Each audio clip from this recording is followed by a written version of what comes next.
Hello नमस्कार दोस्तों, आप सभी को हमारे यूट्यूब चैनल में स्वागत है। तो मैं संगीता आज आप लोगों के लिए एक अच्छा सा वीडियो बन लेकर आए हैं।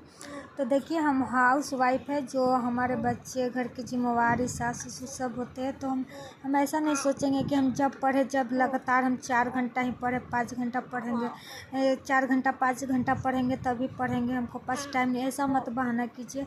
जब जब आपको टाइम मिलता है, जब जब थोड़े थोड़े करके पढ़िए। 1 घंटा 1.5 घंटा जब टाइम मिला जब पढ़िए। आप सुबह आपका बच्चा सोया हुआ है तो आप जिसका छोटा बच्चा होता है उसको थोड़ा ज़्यादा दिक्कत होता है, वो साथ में ही जग जाता है, माँ के साथ में ही। तो टेंशन मत लीजिए। अगर बच्चा जब लग रहा है कि नहीं उठेगा तो आप उठकर पढ़िए।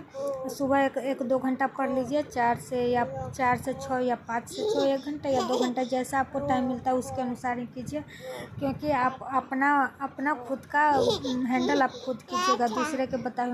लेकिन जब आपको टाइम मिले, जैसा टाइम मिले वैसा ही कीजिए, ठीक ना। तो आप सुबह 1 घंटा 2 घंटा पढ़ लीजिए। फिर दोपहर में खाना वाना बनाने के बाद 10 बजे इस खाना वाना खाने के बाद बच्चा सो जाता है, 10 बजे सो भी जाता है। फिर तो उस टाइम में भी पढ़ लीजिए 1-2 घंटा।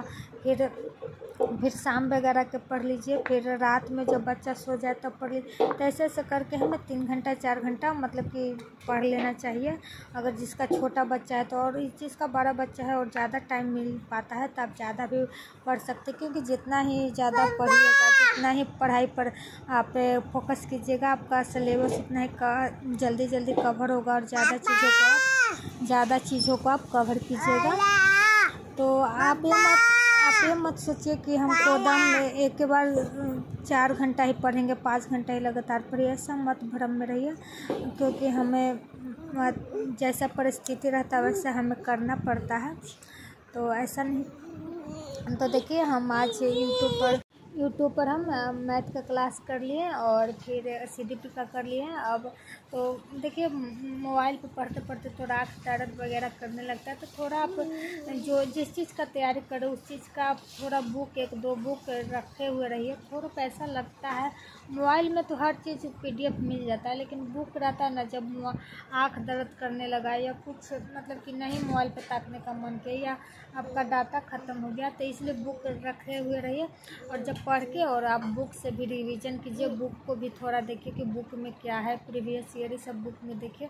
ऐसे तो मोबाइल पे मिल जाता है, लेकिन हम इस चीज़ को मानते हैं कि अब बुक में थोड़ा बुक पढ़ने का थोड़ा अलग ही होता है। मतलब कि बुक में आप आँख दर्द सब नहीं करेगा। मोबाइल सबके साइड में रात को हटा के थोड़ा बुक से ही याद वगैरह कर लीजिए, या नोट्स बनाया तो उसको याद कर लीजिए।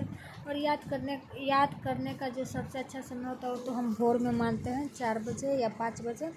क्योंकि आप जब उठिए ना तो तुरंत आप काम काज में नहीं लग जाइए। उठकर पहले अपना पढ़ाई को प्राथमिकता दीजिए, क्योंकि जिस चीज़ का आप प्राथमिकता दीजिएगा वो चीज़ ज़्यादा होगा। क्योंकि पहले आप काम करने लग रहिएगा ना। अगर सोचे उसके हम सुबह उठ गए तो झाड़ू वगैरह पोछा वगैरह कर लेते हैं, तो उसके बाद फिर आपको टाइम हो जाएगा खाना। तो ऐसा मत कीजिए। उठकर पहले आप 1-1 घंटा पढ़िए, लेकिन पहले पढ़ाई पर फोकस कीजिए, उसके बाद आप काम झट कीजिए। क्योंकि 6 बजे से भी काम कीजिएगा तो 8 बजे 9 बजे तक आपका पूरा काम फिनिश हो जाता है। तो हम यही चीज़ को मानेंगे कि आप पहले उठकर पढ़ाई कीजिए। मैं भी ऐसा करती हूँ। मेरा बच्चा सोए हुआ रहता तो पढ़ लेती हूँ। अगर साथ में उठ जाता तो तंग ही करने लगता, तो नहीं कर पाती हूँ। लेकिन जब देखते कि सुतल है, अच्छा आस्ते उठ जाते हैं और पढ़ लेते हैं। और उसके बाद 6 बजे से आप काम स्टार्ट कीजिए। अगर कोई किसी घर में बोल रहा है तो थोड़ा सुन लीजिए, क्योंकि अभी आपका समय है सुनने का। लेकिन उठकर झट से 6 बजे कर लीजिए। और तो देखिए, अभी हम CDP पढ़ रहे हैं और मैथ का हो गया, तो बुक में ही हम CDP का भी रिवीजन कर रहे हैं। पहले हम मतलब कि एक चैप्टर करके पढ़ते हैं, फिर वो एक बार पढ़ लीजिए। उसके बाद आप लाइनिंग कर लीजिए। जो माने इम्पोर्टेंट टॉपिक है, जो लगता है कि नहीं यहाँ से आएगा, वो पता चल जाता है पढ़ने के बाद। तो एक बार पहले आप अच्छे से रीडिंग दीजिए। उसके बाद आप उसको अंडरलाइन कीजिए और उसके बाद फिर क्वेश्चन बनाइए। अगर क्वेश्चन बना रहे हैं तो क्वेश्चन नहीं आ रहा है तो फिर पीछे पलट के आंसर पहले नहीं देखिए, आंसर बाद में देखिएगा। पहले देखिएगा कि वो चीज़ कहाँ से पूछा है, कहाँ से मिल रहा है।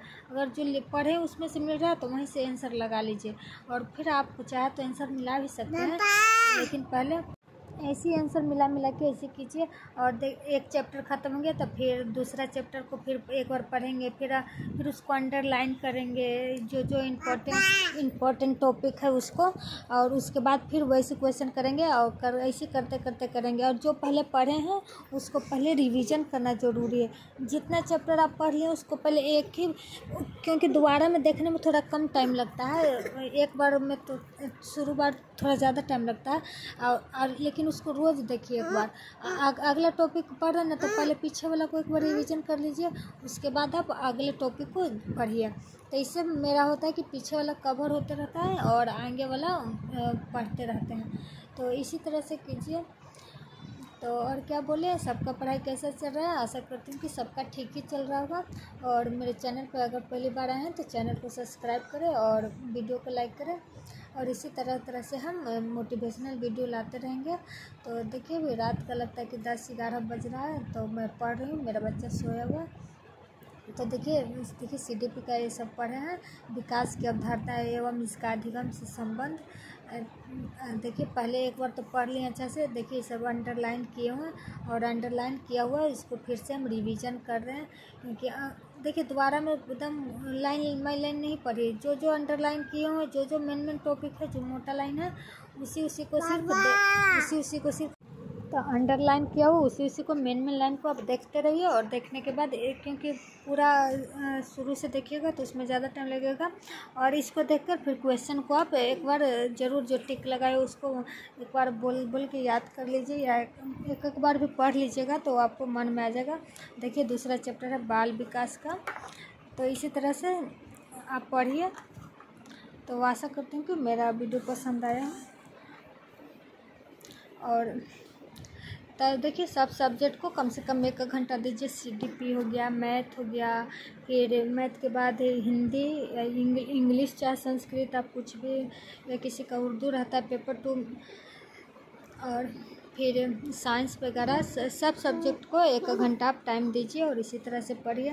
ये मत सोचिए कि मेरा बच्चा है या कुछ है, मेरे पास टाइम नहीं मिलता है। जितना टाइम मिलता है उसी में टाइम निकालिए, क्योंकि अगर अभी नहीं टाइम निकालेगा तो जितना मतलब कि ज़िंदगी आगे बढ़ेगी उतना ही जटिलता होती जाएगी, उतना ही और उलझने, आप पारिवारिक उलझने में बचते जाएगा। तो इसलिए अभी से ही आप कर लीजिए, अभी कुछ नहीं बिग रहा है। तो देखिए ठीक है। देखिए जीन प्याजे तकला, यहाँ तक हम प्याजे तकला पढ़ लिए। आज प्याजे वाला पढ़ेंगे और इसको अंडरलाइन करेंगे और इसके बाद इसका क्वेश्चन बना के आज सो जाएंगे, क्योंकि 11-12 बज गया है। और उसके बाद फिर अब कल पढ़ेंगे। तो इसी तरह से आप भी कीजिए। और अगर वीडियो में कुछ गलती हुई या गलत बोले हैं तो इसके लिए माफ़। Thank you.